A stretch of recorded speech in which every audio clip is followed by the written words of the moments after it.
अस्सलाम वालेकुम, welcome to Asha recipes. आलू मटर पुलाव की बहुत ही मज़ेदार और ऑल टाइम फेवरेट रेसिपी देने जा रही हूँ आपको। आइए देखते हैं इसे हमने कैसे तैयार किया। शुरू करते हैं बिस्मिल्लाहिर्रहमानिर्रहीम से। आलू मटर पुलाव के इंग्रेडिएंट्स में दो मैंने बड़े साइज़ के आलू लिए थे, जिनको मैंने छोटा छोटा सा टुकड़ों की शक्ल में काट लिए। 1.5 ग्लास मैंने बनास्पति राइस का लिया था, आधा घंटा पहले इनको सोक कर दिया मैंने। स्पाइसेस में 1 टीस्पून गरम मसाला पाउडर, 1 टीस्पून साबुत ज़ीरा, 1 टीस्पून रेड चिली पाउडर और हाफ़ टी स्पून हल्दी पाउडर यूज़ कर रही हूँ। इसके अलावा 1 टीस्पून इसमें नमक जाएगा। एक प्याली मैंने मटर की ली है और मैं फ्रीज़ हुए में मटर हैं तो ये बड़ी जल्दी से टेंडर हो जाएंगे। 2 टेबल स्पून कटा हुआ पुदीना लिया, धनिया लिया 3 से 4 चम्मच और थोड़ा सा मैं लेमन भी यूज़ करूँगी। 2 टेबल स्पून लहसुन अदरक का पेस्ट जाएगा। साबुत मसालों में एक बड़ी इलायची, 10-12 काली मिर्चें, 3-4 मैंने लौंग लिए। 1 टीस्पून चिकन पाउडर यूज़ कर रही हूँ, ये ऑप्शनल है, अगर आप नहीं यूज़ करना चाहते तो बेशक मत करें।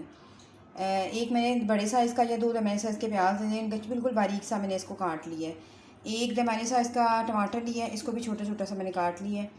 ऑयल में बना रही हूँ, आप चाहें तो घी में भी बना सकते हैं। तो आइए शुरू करते हैं अपनी रेसिपी। शुरू करते हैं बिस्मिल्लाहिर्रहमानिर्रहीम से। पैन हमारा गर्म हो गया है, ऑयल डालते हैं। तकरीबन आधी प्याली इसमें कुकिंग ऑयल जाएगा, आप चाहें तो घी में भी बना सकते हैं।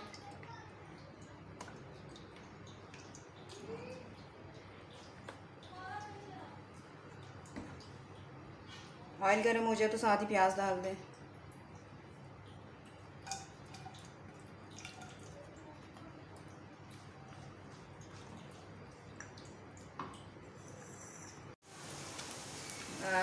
प्याज हमारा ट्रांसलूसेंट सा हो गया है, बहुत ज़्यादा इसको फ्राई नहीं करना।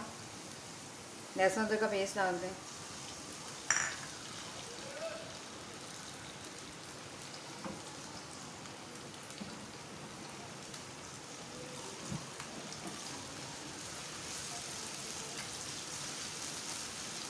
तो साथ ही गरम मसाला डाल दें साबुत जो हमने लिए।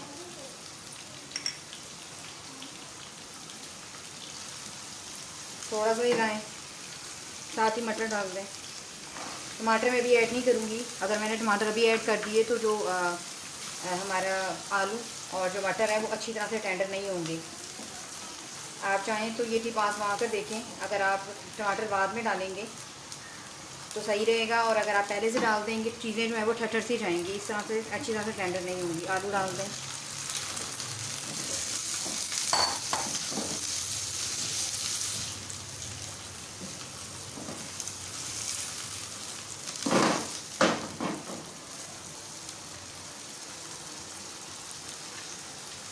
तमाम स्पाइसेस जो हमने लिए वो डाल दें।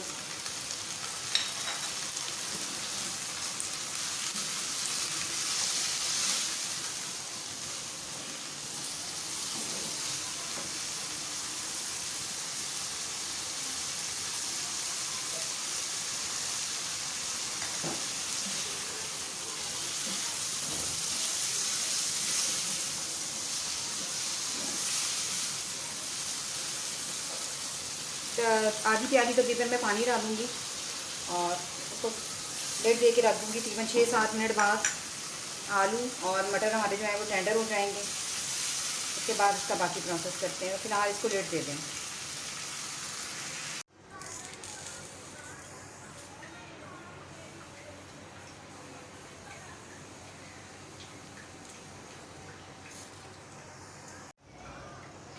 तकरीबन 10 मिनट हो गए हैं और देख लेते हैं।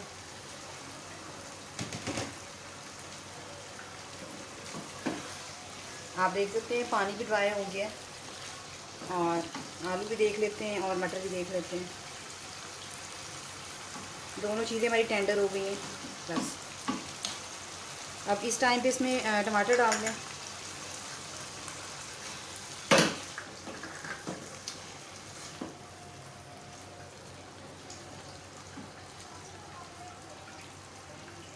चिकन पाउडर डाल दें।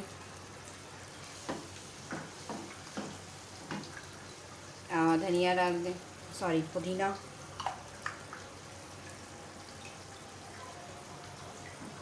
धनिया डाल दें।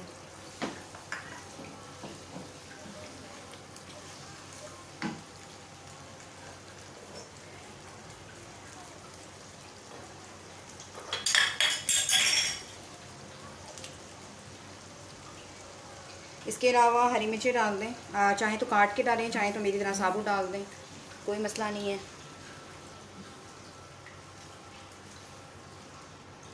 सारा कुछ तकरीबन टेंडर हो गया है। बाकी जो टमाटर हैं अब वो खुद ही गल जाएंगे पानी में शामिल होके।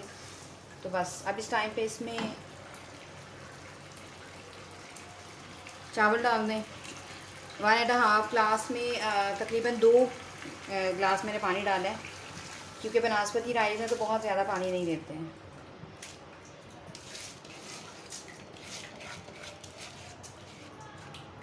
कोशिश किया करें कि चावलों का एक दाना भी जो है वो ज़ाया ना हो।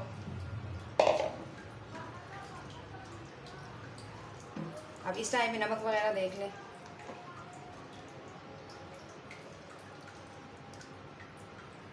अच्छी तरह से मिक्स कर दें। नमक मुझे थोड़ा सा कम लग रहा है, मैं थोड़ा सा नमक ऐड करूँगी। 1 टीस्पून गरम मसाला मैं और ऐड करूँगी, और 1 टीस्पून ही तकरीबन इसमें नमक और जाएगा। अच्छी तरह से मिक्स कर दें। लेमन जूस भी मैं डाल दूँगी, इसी वक्त ऐड कर दूँगी। चावल हमारे जो है वो खिले खिले बनेंगे।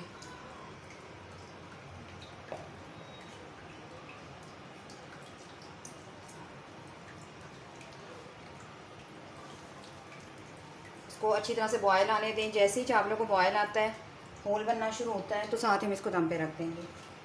फिलहाल मैं इसको लिड देने लगी हूँ दोबारा से। अच्छी तरह से पकना शुरू होते हैं, होल बनना शुरू होते हैं, तो मैं आपको दिखाती हूँ। चावलों को देख लेते हैं। आप देख सकते हैं पानी ड्राई हो गया है। एक दफ़ा हल्के हाथों के साथ हिला दें। बहुत ही प्यारी सी खुशबू आ रही है मटर आलू पुलाव की। अच्छा जी, साथ ही मैं दोबारा से इसको लिड दे दूँगी, और जो एक दम देने का तरीका होता है, बिल्कुल लो फ्लेम पे इसको दम के लिए रख देंगे। जैसे ही इसको दम आता है मैं आपको दिखाती हूँ। तकरीबन 10 मिनट हो गए हैं। चावल देख लेते हैं, और आप देख सकते हैं कितनी प्यारी लुक आई है, और अच्छी तरह से दम आ चुका है। हल्के हाथों के साथ बिल्कुल एक दफ़ा हिला दें, ताकि इसका जो है दाना दाना अलग हो जाए, कोई स्टिकी पैन ना हो चावलों में। बहुत ही मज़ेदार सा हमारा आलू मटर पुलाव तैयार है। उम्मीद करती हूँ मेरी आज की ये बहुत ही मज़ेदार सी विंटर स्पेशल रेसिपी आपको पसंद आएगी। अगर आपको मेरी रेसिपीज़ पसंद आ रही हैं तो प्लीज़ मेरे चैनल आयशा रेसिपीज़ को सब्सक्राइब कीजिए, लाइक कीजिए, शेयर कीजिए। अगली रेसिपी तक के लिए अल्लाह हाफ़िज़।